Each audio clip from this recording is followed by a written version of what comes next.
Hi friends, welcome to our YouTube channel. ഇന്ന് വൈകുന്നേരം ഇങ്ങനെ റീൽസ് നോക്കിയിരുന്നപ്പോഴാണ് നമ്മൾ തിരുവനന്തപുരത്ത് ചന്ദ്രശേഖര സ്റ്റേഡിയത്തിൻ്റെ അടുത്തായിട്ടുള്ള ഭാഗ്യമല ഓഡിറ്റോറിയത്തിൽ വസ്ത്രം എന്ന് പറഞ്ഞിട്ടുള്ള എക്സിബിഷൻ നടക്കുന്നത്. ഒരുപാട് പേര് അവിടെ പോയി നല്ല റിവ്യൂസും കാര്യങ്ങളും പറഞ്ഞിട്ടുണ്ട്. അപ്പോൾ തിരുവനന്തപുരത്തുള്ള ഞാനും കൂടിയും പോയില്ലെങ്കിൽ മോശമല്ലേ?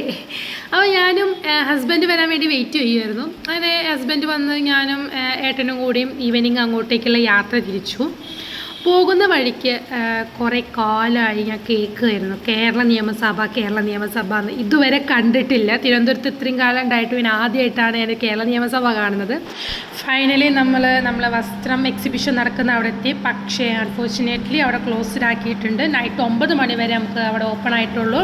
ജൂൺ 28 വരെയുണ്ട്. എല്ലാവരും മസ്റ്റായിട്ട് പോവുക. അങ്ങനെ നമ്മുടെ തിരുവനന്തപുരം നഗരസഭയൊക്കെ കണ്ട് അങ്ങനെ നമ്മൾ പിന്നെ തിരുവനന്തപുരം സൂവിൻ്റെ എൻട്രൻസ് ഗേറ്റിലെത്തി. നൈറ്റ് ആയതുകൊണ്ട് സൂ ഓപ്പൺ അല്ല, പക്ഷേ അവിടുത്തെ ഗാർഡൻ ഏരിയ നമുക്ക് ഓപ്പൺ ആയിട്ടുണ്ട്. നൈറ്റ് ആയതുകൊണ്ട് തന്നെയാണ് തോന്നുന്നു ഒരുപാട് പേര് ഈവനിങ് വാക്കിങ്ങിനായിട്ട് വരുന്നൊരു പ്ലേസാണ്.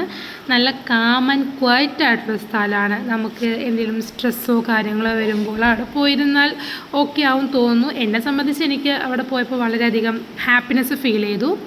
പിന്നെ നമ്മൾ സൂവിൻ്റെ എൻട്രൻസ് കണ്ടു, ശ്രീ ചിത്ര ഗാലറി മ്യൂസിയം കണ്ടു, 3D തിയേറ്ററൊക്കെ അങ്ങനെ ഒക്കെ നമുക്ക് പുറത്തുനിന്നേ കാണാൻ പറ്റുള്ളൂ. എന്തായാലും ഒരു ഡേ ഞാൻ അതിൻ്റെ ഉള്ളിൽ വിസിറ്റ് ചെയ്യാൻ പോകും. അന്ന് നിങ്ങൾക്ക് അതിൻ്റെ ഉള്ളിലെ വ്യൂ എല്ലാം ഞാൻ വീഡിയോ എടുത്ത് നിങ്ങൾക്ക് അപ്ലോഡ് ചെയ്ത് തരുന്നതായിരിക്കും. എന്തായാലും നല്ല അടിപൊളിയായിട്ടുള്ള സ്ഥലമായിരുന്നു. ഒരുപാട് ഫോട്ടോസ് കാര്യങ്ങൾ ഞങ്ങൾ എടുത്തു. പിന്നെ ഞങ്ങൾ അവിടെ നിന്ന് ഇറങ്ങി നേരെ ഒരു ചായയും പഴംപൊരിയും കഴിക്കാനായിട്ട് കയറി. അപ്പോൾ ഇന്നത്തെ യാത്ര ഇത്രയേ ഉള്ളൂ. നിങ്ങൾക്ക് വീഡിയോ ഇഷ്ടമായാൽ ലൈക്ക് ചെയ്യാനും ഷെയർ ചെയ്യാനും സബ്സ്ക്രൈബ് ചെയ്യാനും മറക്കരുതേ. Thank you.